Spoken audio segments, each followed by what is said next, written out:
আমরা এখন কোথায় যাচ্ছি? সোনাইছড়ি ট্রেল চট্টগ্রাম জেলার মিরসরাই পাহাড় রেঞ্জের হাদি ফকিরহাট বাজার এলাকায় অবস্থিত, যা ডে ট্রিপের জন্য আদর্শ একটি জায়গা। এই ট্রেলে বারৈঢালা অভয়ারণ্যর আওতাভুক্ত। বৈচিত্র্যময় এই ট্রেলের পুরো মাত্রায় বুনো এবং পাথুরে, বর্ষা এবং দুর্গমতা বেড়ে যায় অনেক বেশি। তিন্দুর মতো বড় বড় পাথর বাদুচ্চাকুমের ভয়াবহতা টেনে নিয়ে যায় অ্যাডভেঞ্চার প্রেমীদের। বৃষ্টি বা বর্ষায় বেশ পিচ্ছিল হয়ে যায় পাথরের বড় বড় বোল্ডারগুলো। খাড়া পাহাড়, পিচ্ছিল ঝিরিপথ, বাদুর ভর্তি বাদ্যুজ্জাখুম এবং ট্রেলের শেষ মাথায় সোনাইছড়ি ঝর্ণা পাবেন এই ট্রেলে। চট্টগ্রাম এলাকায় সবচেয়ে সুন্দর ট্রেল, এটার দৈর্ঘ্য 28 কিলোমিটার। এই ট্রেলের বাদ্যুচ্চাখুম বা বাদুরে কুম একটি সংকীর্ণ অথচ বিস্তীর্ণ গভীর কুম, যার দুপাশে পাথুরে দেয়ালে খাড়া 100 থেকে 150 ফুট উঁচু। উপরের গাছপালার কারণে আলো তেমন আসে না। ভেতরে হাজার হাজার বাদুড়ের ডানা ঝাপটানো আর কিচিরমিচির চিৎকারে কান পাতা দেয়, আর সেই রকম বাজে গন্ধ সৃষ্টি করে রেখেছে ভয়াবহ এক ভুতুড়ে আবহ।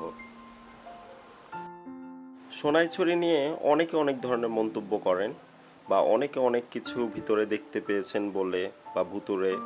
আসলে এই ধরনের আমরা কোনো কিছু দেখতে পাইনি। আমি একবার না কয়েকবার গিয়েও কোনো ধরনের ভুতুড়ে বা কোনো কিছুর দেখা পাইনি। বর্ষাকালে বা যখন অনেক বেশি পানি থাকে তখন এই ট্রেলে যাওয়া খুব রিস্ক, বা পানি অনেক বেড়ে যায় আর মাঝখানে বড় বড় পাথরের মাছ দিয়ে যাওয়াটা খুবই ভয়ঙ্কর হয়ে ওঠে।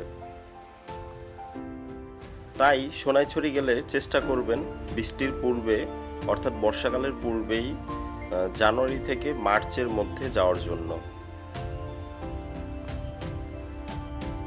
সোনাইছড়ি যাওয়ার সময় ঝিরি পাথরের উপর দিয়ে গিয়ে এবং আসার সময় চাইলে আপনারা পাহাড় দিয়ে নেমে চলে আসতে পারেন। ঢাকা থেকে চট্টগ্রামগামী বাসে উঠে আপনারা হাদি ফকিরহাট নেমে ওইখান থেকে হাঁটা শুরু করলেই 10-15 মিনিট পরেই আপনারা চলে যেতে পারবেন ট্রেলের মুখে। ওইখান থেকে আপনাদের মূলত জার্নি বা হাঁটাটা শুরু। পুরো ট্রেল ঘুরে আসতে আপনাদের 3 থেকে 4 ঘন্টা সময় লাগবে যাওয়া আসা মিলিয়ে, আর মাঝে কিছুটা রেস্ট নিয়ে সব মিলে 3 থেকে 4 ঘন্টা সময় লাগবে।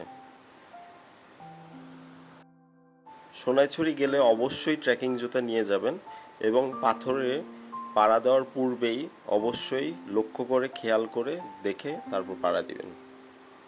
তো কেমন লাগলো সোনাইছড়ি ব্লগটি? ইনশাল্লাহ আবার দেখা হবে নতুন কোনো গন্তব্যে। আল্লাহ হাফেজ।